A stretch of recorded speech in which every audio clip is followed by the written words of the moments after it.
On today's episode, we're talking about all the options at Disney World for lodging, including on-site and why you should stay on-site, all the places you can save money off-site, and a little bit about Disney Vacation Club. Hello, dreamers of all ages, and welcome to Catch Us at the Castle.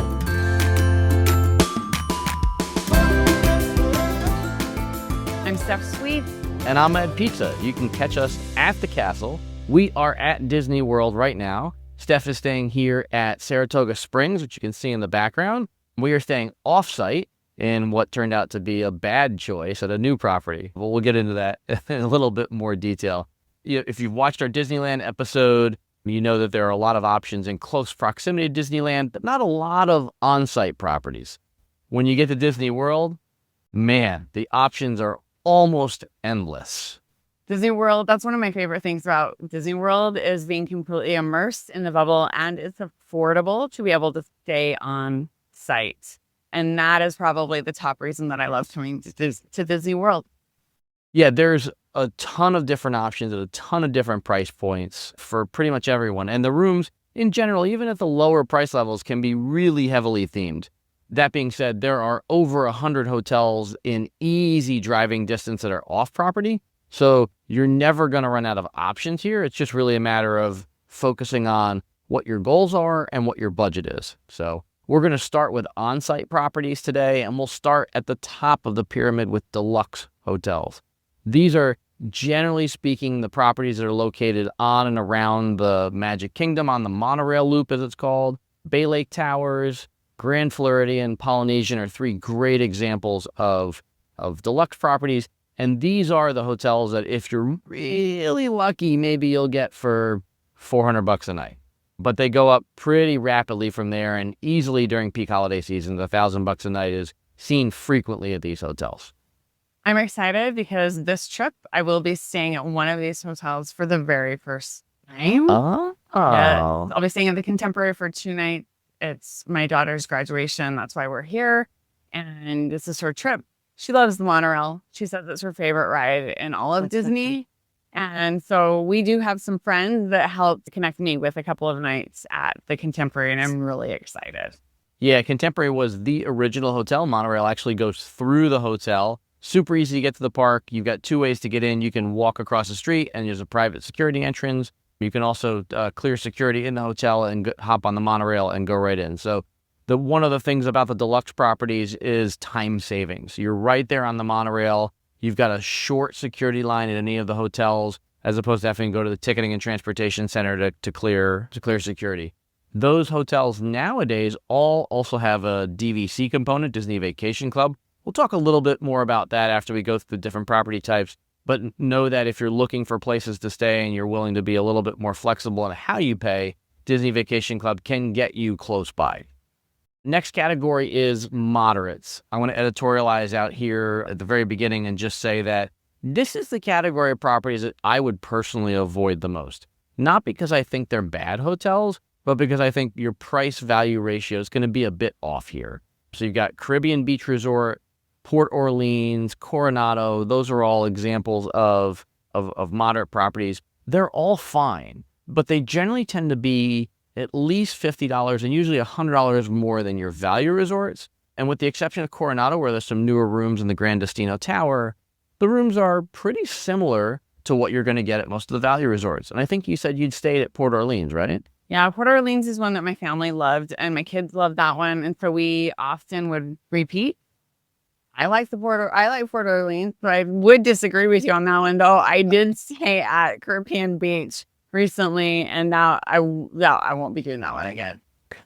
I honestly think the moderates are really, in my opinion, driven by price. Now, Port Orleans happens to be a larger resort, and of the batch is usually a little bit lower priced than say Coronado. So it's sort of like a value property in disguise at times because of the size of the property. But when prices start to go up, if that property is, $300 or $400 a night, I would just say you're not connected to any parks via an easy transportation method.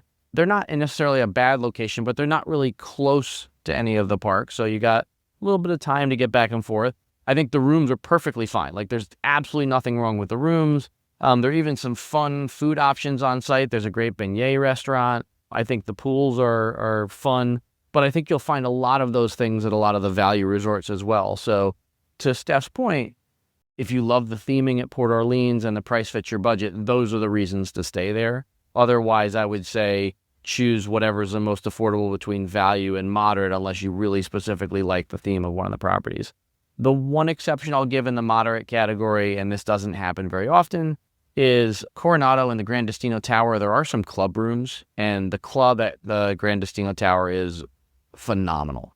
Great food choices, adult beverages, games for the kids to play. But I mean, let's be honest, if you're coming to Disney World, unless you're here for a week or more, you're spending most of your time in the parks. So I wouldn't pay a ton extra for a club room, though they are really, really awesome rooms. Amazing and fun. And you have definitely more experience with a lot of the different resorts there than I do. One thing you will learn about me is everything that I do is going to be a good deal. And so I'm not staying at any of the even on-site resorts unless I can get a really good deal and a really good rate, because that's just the way I roll. Yeah, and there, I would say Disney offers a number of deals throughout the year. For annual pass holders, there's usually 2 or 3 sales throughout the year. So if you look for those, you can save up to 30% on your lodging. Free dining on the dining plan comes up once or twice a year. It's been a little bit sporadic since COVID. I wouldn't necessarily categorize this as free dining in that the room rates are generally not the cheapest you can find. But if you're a fan of the dining plan, then this can be a way to save some money. I'd argue, and we'll probably go deeper into dining plan in a future episode, I'd argue that if you're smart about it, you can save more money being advantageous on how you shop at the various restaurants than using dining plan. I think you kind of get forced into a pattern with dining plan of what you're going to eat. And how much is so much food. It is. It is. So much food. Yeah. Yeah. So, for all that, I would say, there are options to save money from time to time, and you should keep an eye out for those sales. Where I think Disney packs the most punch for a family vacation are in the value resorts. And the reason why I say that is because you're really not going to spend a ton of time in your room. And I think there are some incredible themed properties in the value collection and some different room types that can be a really good fit. So my favorite in the value collection is Art of Animation. And if you have a family, the family suites at Art of Animation, I think, are a real sweet spot in that the rooms have 2 full bathrooms. So for a family of 4, especially once you get into the teenage years, plenty of space for folks to get ready. And they feature 3 full-size and up bed sizes. So in one of the suites, you got 3 queen beds. In a couple of the other types, the Cars and the Little Mermaid, I think those are 2 queens and a double, or 1 queen and 2 doubles. But you've got a separate bedroom for, say, mom and dad, where you can close a door. The couch in the living room area folds down into a full-size or a queen-size bed. And then the kitchen table is a modified Murphy bed. And so you get 3 beds, 2 bathrooms, ton of space, and the theming in the rooms. I mean, it's incredible. Oh my gosh. So Animal Kingdom room, they have all the lyrics to Hakuna Matata carved onto a little wooden footstool on the couch. Just cool little themed elements. And the areas outside each of the buildings, really, really well themed. Yes, you could spend a day walking through all of those especially if you have little kids, and have a lot of fun just checking all of those out a half day. It's a great adventure. I've done that with my kids when they were younger, and they really loved that. So fun. Now, the other thing about Art of Animation that I view as a big plus is access to the Skyliner. So Skyliner is a relatively new thing. If you haven't been back to Disney World in 5 or 6 years, this is a cable car that connects a handful of resorts, Skyliner, Pop Century, and it connects them to both Epcot and Hollywood Studios. There's a central station at Caribbean Beach Resort. And so you would come from, say, Art of Animation, you connect at Caribbean Beach, and then you could go to either Epcot or Hollywood Studios from there. These are both easy to get to the parks, no traffic, but they're also fun. Each cart has its own decoration. You can see Disney from above. Thunderstorms may be not so fun when they shut down and you have to walk, but a great way to move around the area and not have to worry about a bus. Bus transportation at Disney is fine, but at certain times of day, it can be very crowded, especially when you're talking about like right after the fireworks and stuff like that. So Art of Animation, I think, is a great choice for value. All of the value properties have the same food option, which is essentially cafeteria style. Yeah. Look, it's For the most part, it's pizza, chicken fingers, burgers, stuff like that. So that part's not necessarily great. I will say that all of the value resorts have a separate buffet station, not buffet station, but a cafeteria style station that usually has a roast chicken or a salmon or something like that if you want to eat healthy. But it's generally going to be 1 or 2 healthy options per night. The rest of it is going to cater to kids. So easy food, fairly affordable on site, quick, get through the line either morning or evening, but not the greatest selection of food. Still, when you're talking about budget, family of 4 can eat breakfast there for well under $50. So the rest of the value resorts, so the All-Star Collection, those don't have access to Skyliner, but still some really awesome theming. Big, tennis courts with all the Donald Duck and all the rest of the DuckTales folks playing tennis, baseball fields, all that stuff. So lots of cool theming for the kids to see. All of the value resorts, I think that's where they shine, is the theming, 100% for sure. Yeah, they do a ton of theming around them. And the rooms themselves, all of the, qualify, I think virtually every value room has gone through some level of refurbishment in the past handful of years. The things that they've done well in a tight footprint, hollowed out the space under the bed so you can store your suitcases there. The carpets are pretty much gone from all these rooms at this point. They're either tile, like a ceramic tile or a VCT, so families might feel a little bit cleaner walking on them. There's usually a sink outside of where the toilet and shower are. Gives you a little bit more flexibility for how to get ready. With acknowledging that these are family rooms, a door that closes off that sink area. So if your kids are sleeping, you can get ready or take a shower in the evening when you get back from the parks. And then a handful of the rooms are divided up into what I would call budget family and then, larger family. So budget family are rooms where the second bed in the room is actually a table Murphy bed style, similar to Art of Animation, so that when you're in the room, the family of 4 has a place to eat and there's a little bit of space. And once you put the second bed down, there's not a lot of floor space in the room. Again, you're not spending a ton of time in the room, but having that space to eat and a refrigerator in the room, you can save some money by buying some stuff on the way in or having a grocery delivery. And then there are family suites in all the value properties now, where effectively they took corner rooms and connected a little back hallway between the two of them. So you get 2 regular sized rooms, and then that back hallway area is almost a full kitchen. Usually there's a cooktop, a microwave, a larger fridge, and sometimes even some small ovens. So that gives you a lot of flexibility to cook more meals in your room. If you're looking to do a budget trip, those can be a great option for a larger family. You mentioned the beds. That's one of the reasons that we love the Port Orleans, is because they do have a lot of rooms that have that little Murphy bed for a twin. When you have 3 kids and you're traveling, it can be a little bit tricky to find rooms that will fit everybody comfortably. And so we loved having that additional option for the youngest one to have their little bed, and the youngest one always loved that too. So. Yeah. Nice. There are a few resorts around that have that option, but I think Port Orleans is one of the only moderates with that option. Am I right? Caribbean Beach, to my knowledge, doesn't have it. They have some of the fold down single Murphys in the pirate rooms, but those are just like a little tiny twin bed. And I don't think there's anything inside Coronado. So yeah, you're right. It probably is just Port Orleans.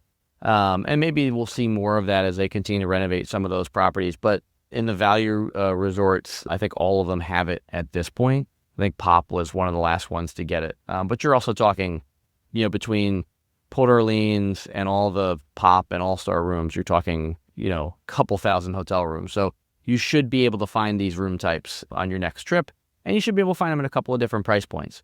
The difference I would say between a moderate and a value room, your value rooms are for the most part going to be in that like $250 a night range, unless you can find a really solid deal. Value resorts, I don't really see them under $100 anymore, but there are plenty of days on sale where you can get a $125 or $150 room at a value property. I wouldn't say, obviously not Christmas, Thanksgiving, New Year, stuff like that, but definitely shoulder dates where you can squeeze in for cheap. And I'd also say too, just given the volume of rooms there, we have stumbled in peak season on rooms that were under $200 at the All-Stars, just because there's so many rooms for them to fill. That's great. Great deal. I have a question for you. Yeah. I know that it used to be the case that all of the value resorts had full-size beds. Is that the case still, or have they changed that? So the family suites, I think, have 1 queen bed. Outside of that, I think everything else, there are some that are one queen, one full, but the majority of them are still full beds. Full size beds. So that's something to keep in mind. Yeah. It's snug for a family of 4. The thing to think about when you're trying to book these rooms is, I think, just emphasizing how much time you're going to spend on property. And you'll know this based on how old your kids are and how long they can go to the parks for. One of the reasons why I know a lot of folks pay up for the deluxe resorts is when your kids are younger, the appeal of being able to walk or hop on the monorail real quick and be back in your room to take a nap midday is high. And as a family, we did that. Once your kids get older, that doesn't happen quite as often until they hit a certain age where they're okay with taking the break in the middle of the day. You might be napping while they're on Instagram, but or vice versa. Yeah, exactly. So one other thing to consider for on-site properties before we get into what we call good neighbor hotels and the benefits of being on-site are the Swan and the Dolphin. These are 2 legacy properties. These are both part of the Marriott collection, so you can use Bonvoy points to stay at these properties. They're typically not a great value for Marriott points nowadays, though I would absolutely check because there are times where these are 50 or 60,000 points a night. I think it's more typical now to see them at 80 or 90,000 points a night, which isn't necessarily as great a value. Rates at these properties are going to swing wildly, mostly because these are convention properties as well. So you'll see nights where rooms are $200 a night, and you'll see rooms where nights where it's $400, $500, $600 a night. These properties have a lot going for them in terms of location. They're right smack dab in the middle of the parks, and so easy to get to Epcot or Hollywood Studios. You can walk to both. You can take the boat to both. There are buses to both, so lots of transportation options.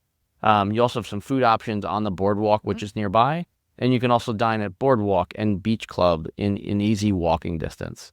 The food inside the hotels varies from what I would call economical. There's a cafeteria-style restaurant in the basement of one, and I can never remember which one it is. I think it's Swan, but it's called Pichu. And it's open late. You can grab a quick snack there, or you can grab breakfast cafeteria style, all that stuff, very affordable. And then all the way up to Il Molino, a high-end Italian restaurant. So lots of options for food there and lots of different transportation options. As well, for people that are trying to find a way to afford a Disney vacation, being able to use your points or a free night certificate, because there are a bunch of Marriott free night certificates that come with credit cards. This can be a great way to lower your total expense on hotel rooms and save that money for the ever-increasing price of park tickets. And I have stayed at those resorts. It's great. So one of the ways that we differ on using point, I rarely calculate point per dollar because for me it's the difference of I get to do this if I use my points, or I don't get to do this if I use my points. So I do get to go to Disney if I use my points. And so for me, I'm going to be using my points unless it's a really, really good deal. But I used one of my free night reward with Marriott for a stay at the Swan. And then I had stayed at the Dolphin several years ago as well. See, I love to hear you say that because I think there are a bunch of people who collect points and miles, and they think the only time to spend them is when you get the most value. And then there are other people that spend them as soon as they get them. And I'm a big fan of, I always like to save some for whatever. But I mean, points are meant to help you do things you wouldn't otherwise do. Sometimes that's going to visit a sick friend. Other times it's, going to Disney. So I love that strategy and I definitely support it. Yes, I'm more of a nerd and I do calculate how much I can get per point. But I've been known to have my fair share of redemptions that were just like, hey, let's go do this because we want to have some fun. Yes. So let's talk a little bit about Disney Vacation Club. Okay. I think we'll probably end up doing a whole episode on DVC at some point. I hope so, because I have lots of questions and we need to dive deep. So we're actually at a Disney Vacation Club property right now, Saratoga Springs, and it's a unique collection in that it also has a subsection of Disney Vacation Club properties called tree houses that are buried in a bunch of trees off of a golf course and a river that meanders through Disney World. Disney Vacation Club properties, I think the best way to think about these, a good friend of mine, Summer, Mommy Points, likes to describe them as, these are deluxe rooms at moderate prices. But it involves a little bit of friction. So Disney Vacation Club is Disney's version of a timeshare. That means if you don't own a timeshare, Disney Vacation Club, you're renting points for your nights from someone who does. And there's a little bit of trust there. There are some services that will give you some guarantees. they generally tend to charge a higher price per point, where individual owners will rent points to you. For example, I have a group of folks who rent points from me on a consistent basis. We bought at Bay Lake Towers back in 2011. We bought, which is right beside the Contemporary. We bought with the intention of, wow, wouldn't it be great to be right beside the Magic Kingdom without having to spend a lot of money and be able to go back and forth to the parks. As our kids have gotten older, we don't need to stay at Contemporary as much. Magic Kingdom isn't necessarily the focus park.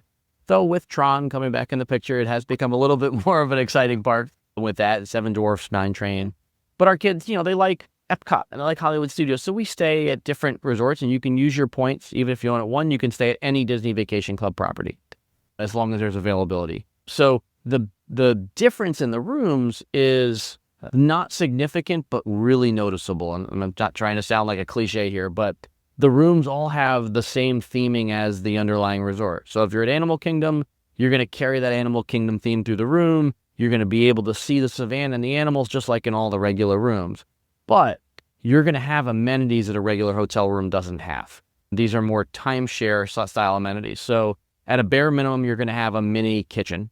And in 1-bedroom, 2-bedroom, and 3-bedroom units, you're going to have a full kitchen, like full oven, full refrigerator, microwave, all the things, cooktop. And so you can prepare all of your meals in your room, like big cost savings.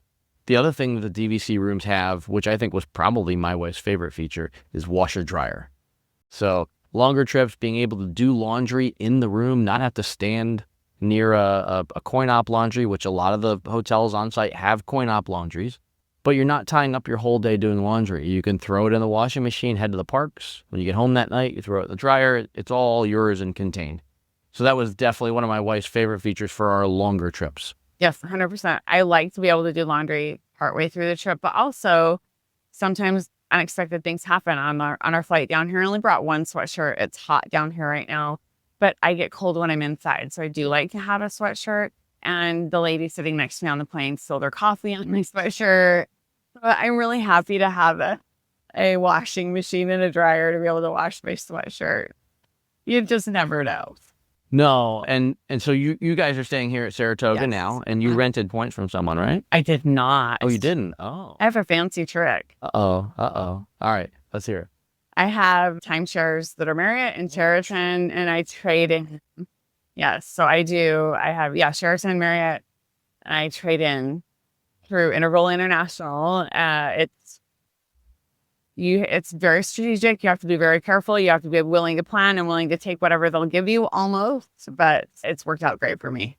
Well, and Saratoga's rooms, the renovated rooms, I think are just wonderful. I mean, I think they have some of the same vibes as Grand Floridian. I like the light furnishings. I think they've done a great job with the space. A lot of the rooms have small balconies. I think there's a lot to like about Saratoga. I'm happy because I get to stay on site. Yeah. And it's cheap. Yes. Yeah. I would say for DVC, and we'll obviously dig into this more, like Steph says, it's hard to transfer in. You've got to be patient, but it can be an incredible deal if you find the availability that you're looking for.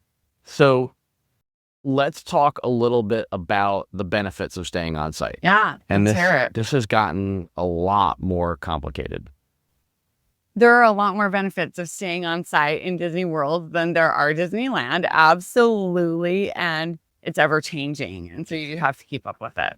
Yep. So and we're going to talk a little bit about Good Neighbor hotels, which are a different set of on-site benefits. But once you're on site, you get all the goodies that Disney has to offer. And the easiest ones are early theme park entry. Yeah. This means you get in the park 30 minutes early. That doesn't sound like a lot maybe to some folks, but here's the deal. You're absolutely going to get one ride before anybody else 100%. gets it. But if you're strategic, you can get 2 or 3 because it's not just a 30-minute head start.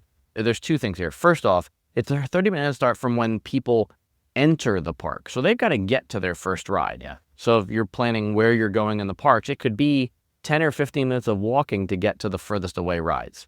The other thing is little known trick is that at Disney, the park opening time is flexible on a daily basis. The general gist of it is once the latest arriving employee is in place, they'll open the park. Sometimes that's 30 minutes early. Sometimes that's 45 minutes early. It's almost never less than 30 minutes early. So there'll be some mornings where you're here in line and you get 45 minutes instead of 30, and you can hit 4 or 5 rides. When you think about what it costs to buy a lightning lane for a ride, which we'll talk a little bit more in a second, that can be 10 to 25 bucks a ride. I mean, this is a real cost savings and a time savings, because the most popular rides, easily an hour in line, sometimes 2 or 3 hours, depending on what time of year you're here. So big benefit. Yes, I agree. It can be tricky for me coming from the West Coast. I'm coming from Pacific time right now. Arizona's on Pacific time. It is tricky. We did early entry this morning, so that means that we were up at 3 a.m. our time. We're just at the beginning of our vacation, but we decided we were going to do it just for that reason, to be able to get a lot of rides in very quickly where it's not as crowded. And then we're back and having a nap, and then we'll go back later tonight. I love naps. I really do. Naps at Disney are great. So depending on where you're staying, you can sometimes get after hours access to the parks as well. Typically, this is restricted to deluxe resorts. Swan and Dolphin are considered deluxe resorts for purposes of after hours. So one of the little sneaky benefits of staying at Swan Dolphin is a little bit of extended access to the parks. It's usually just one park, usually not every night. So you have to look ahead to see when you have access to it. And to Steph's point about changing time zones and stuff like that, I would emphasize that if you have access to after hours, you should think of a night where you can use it, where you don't have to do early access the following day, because the parks really do clear out. And you're looking at 15, 20-minute waits max for most everything. And so you can get a bunch of rides in if you can stay up late, hit a little caffeine. Yes, we did that. We did the extra magic hours when I was here in January with a group of friends, and we were able to hit, we were only there for an hour, but we were able to hit Tron and Seven Dwarfs Mine Train, Peter Pan, and Haunted Mansion all in that hour. So that's a lot of rides. And I would just say there is virtually no day at Disney World when you can ride one of those in less than an hour, let alone all 4 in less than an hour. Yeah. I mean, your best bet is Haunted Mansion, and on a good day, you'll wait 25 or 30 minutes, and then you'll ride the ride, and then you're pretty much done with your hour. So if you got those 4, that's incredible. Yes. So lightning lanes, we're going to have a whole episode on lightning lanes, but just suffice it to say that early access to lightning lanes is a good thing. The best slots go away early. These are things you're buying. So maybe you're budgeting for it, maybe you're not, but you get early access to lightning lanes if you're staying on site at a Disney property, where you don't if you're staying off site. That makes a big difference. There's a couple of different ways you get that early access. We'll go into that in more detail, but just know that if riding all the rides is really important, or riding the best rides is really important, that's a huge benefit of being on site. You'll pay for it, but it'll be worth it. Yeah. And I think it's the best rides at the best times. Yes. 100%. That's what's the key. Yep.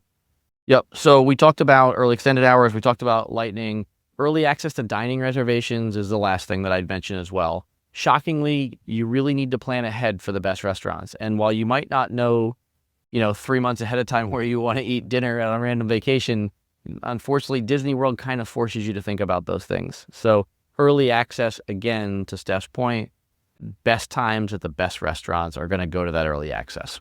So 100%. And that's one of the things that I love about staying on site for sure. I'm a foodie, love the food. Yeah. So getting the good reservations at the good restaurants makes it worth it. So let's talk about the quasi offsite properties before we talk about truly offsite. First is Good Neighbor Hotels. And this collection has grown over time. It used to be just properties that were located on Disney property, but weren't Disney hotels. These were all located by Disney Springs, which is the shopping area and experience area on the one side of the park, the east side of the park. It's expanded now. There are a bunch of properties that are Good Neighbor Hotels that are not on site as well. These properties, as a general rule, get early access, but they don't have early lightning lane access or early dining access. So just that early theme park access in the morning, still valuable. Most of them have a shuttle to the park. They're also in close proximity to the park, so those are the benefits of staying at them. Some of these hotels, like the Drury, which is on, I forget the name of the road, it might be just Disney Springs Lane, but it was recently redone, and they really lean into the benefits. So for a couple $100 a night, you get a happy hour in the evening with free adult beverages. There's popcorn and snacks throughout the day. There's a free breakfast. Now, these aren't luxurious breakfasts, and it's not going to be a glass of $50 champagne, but these are all coming, bundled in with your hotel room price. And something that I think near and dear to many people's hearts if you travel, no resort fees at Drury Inn. So one of those options that, if you want to stay offsite, save a little bit of money, but still have a really good value proposition, the Good Neighbor hotels can fill in that flank for you. A lot of them, like I said, have shuttle buses. In other cases, you can walk to Disney Springs and take buses from there. But a little bit of extra transportation time is your trade-off, and a few less benefits for your trade-off in what you're spending per night. There's also more points options in the Good Neighbor collection. Wyndham properties, Hilton properties, so plenty of options to use your points at a Good Neighbor property. And just to further confuse things, there's a separate collection of properties that aren't technically on site, but are in the footprint of the parks and surrounded by the highway in the Bonnet Creek collection. Have you ever stayed at any of the Bonnet Creek properties? All right. We've stayed at a couple now. They're interesting properties. We'll talk about the history of Bonnet Creek someday. It's a piece of land that Disney surrounds, but they don't own. So it's an interesting story there about how that happened. But there's a JW Marriott there. There's a few Hilton labeled properties, so other opportunities to use points. Some upscale properties with the Waldorf and the JW Marriott if you want a little bit of luxury, but a few less benefits, from a Good Neighbor standpoint. So these are, I would say, for folks who are taking their kids to Disney but maybe don't really want to be at Disney, because there's no theming in the rooms. There's very little theming throughout the hotel. These are very nice hotels. I can't relate to that at all. But anyway. Right, exactly. I have some friends who are like, I guess I'll take my kids to Disney once. So they're the ones that would probably stay at the Hilton Signia or the JW Marriott. Again, really nice properties, but just not going to get that. They talk about the Disney bubble, and it's just, you don't feel like you're in the bubble there. And if you're hearing us say Disney bubble and you're 30 plus minutes in this episode and that doesn't mean anything to you, you have probably found the wrong podcast, because we're going to talk a lot about the Disney bubble. Or you want to learn, stay around. Stick around if you want to learn. Trust us. There are lots of reasons to be in the bubble. Yeah, I totally agree. As far as for me staying outside of the bubble, the only thing I've ever done, again, is I have that timeshare. Mm-hmm. And so if you have an Interval International timeshare, or one that you can use Interval with, you can get getaway vacations. And so that's usually what I do. Getaway vacations to Orlando abound. They're in the plenty. You can get them anytime that you want them. And I've been able to get a week at the Marriott or Sheraton too. I've done the Sheraton and the Marriott down here for as low as $250 for the full week. So for me, that means I can come to Disney one more week and I can stay off site, because that's an incredible bargain.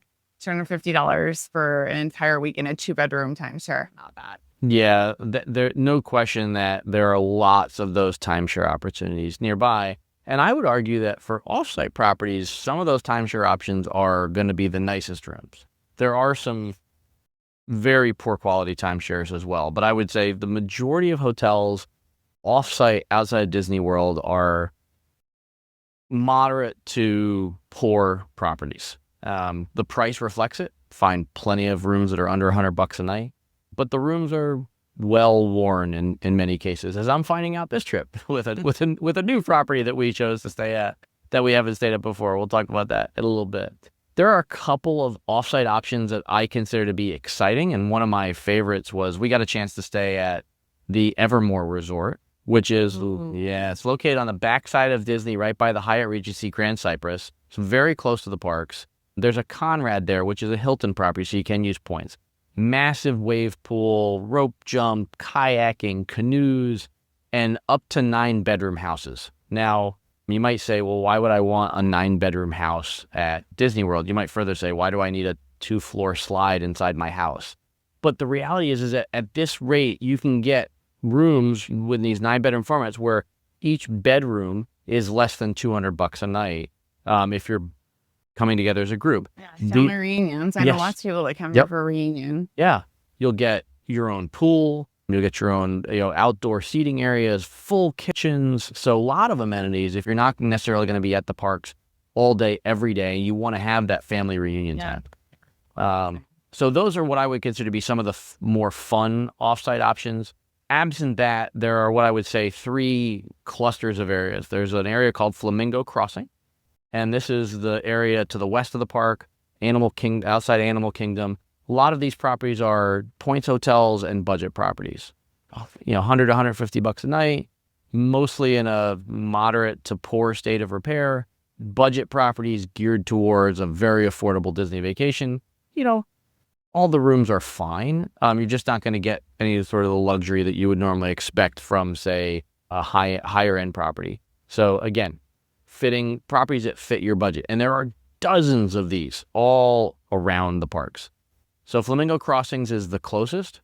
For folks that haven't visited Disney World a lot, the highway that runs by it, I-4, is notorious for having massive traffic issues. So the benefit to Flamingo Crossing is avoiding a lot of the snarl of traffic around downtown Orlando and Disney World and getting back and forth between Disney and Universal Studios. Next area is I-Drive, International Drive. This is where the two highways intersect. These properties are a little bit nicer hotels. You're going to contend with traffic. No ifs, ands, or buts about it. You're either going to pay tolls on the highway and be stuck in traffic, or you're going to be weaving your way through back roads. So will take you more time to get to and from the parks. But if you're looking for a nicer room at a reasonable price, can absolutely be an option. Last choice for folks staying at Disney but wanting to save money off-site are the Universal hotels. And there are two collections here. There are some on-site properties that are very budget-friendly, and the Summer is a great example there. And then there's also a whole other cluster of points properties that you can stay at. Marriott, Hilton, Hyatt, Wyndham, all those guys. Again, tons of sub $200 options. And then along with what Steph talked about in terms of timeshares, tons and tons and tons of Airbnbs, 3-4 bedroom townhouses, all that sort of off-site stuff. Just know that once you get a little bit outside of Disney World, traffic's going to be a mess. Yeah. For sure. It always is. It takes longer. 100%. I don't usually rent a car. I usually do Uber and Lyft the whole time. That way I don't have to pay for parking. And I get dropped off right in the front at the parks. And I love that. So, but yeah, there's traffic is real. Yeah. It used to be that renting a car was the absolute right way to do a Disney World vacation if you were staying off-site. A lot of properties now charge for parking. And I did a project a number of years ago for the Points Guy where we dug into this. And there were travel lodges that charged for parking, and they all had resort fees. So even the budget of budget properties had a resort fee. And the hotel that we're staying at, which is the Delta Orlando Celebration, which is over in that Flamingo Crossing area, not really truly in what people think of Celebration, $24 a night for parking. Wow. And a pretty hefty resort fee. I'm not going to quote it because I don't remember it, but it was a pretty disgustingly big resort fee. I want to say 40 or 50 bucks a night. That's a lot. It is. And so you should really just make sure you're researching all those things before you stay off-site. Yeah. Disney's not a quote unquote resort fee property. They don't have the massive tack-ons, if you will. There is parking, and you will in theory pay for parking, but in a lot of cases, you can either avoid or maximize your parking fees. Steph's point about Uber and Lyft is a great option because once you're inside the bubble, you can use all the different transportation methods here. And generally speaking, if you're on a DVC reservation, you can avoid parking. Also, if you're paying for parking at a resort, that will generally cover parking in the park, so you're not double paying for parking. Which, if you're staying off-site, you may pay for parking in your hotel and in the park. And in the parks. Yeah. So you want to add all these things up from a budget standpoint to make sure that you're really saving money staying off-site. Yeah, 100%.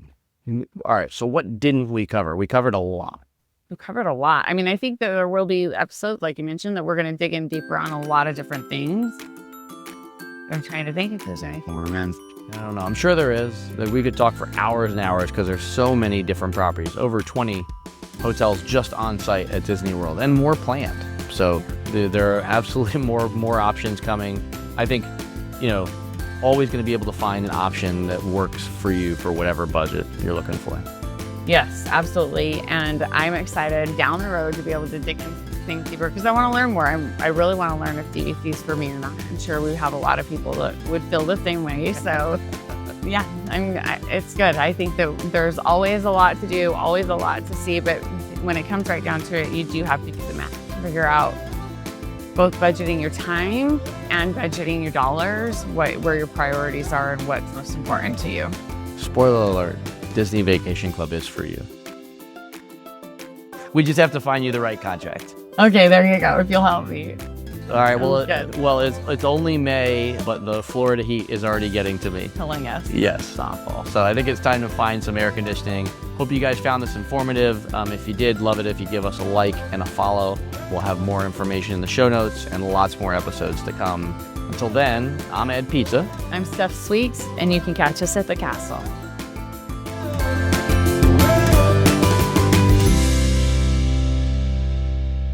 All the things. Okay, so we're starting it off, and I'm saying I'm Steph Sweets. No, I'm going to do the intro. I'll do the quick intro. Then Okay. we'll have the break. Then you'll do Steph, and then I'll do Ed.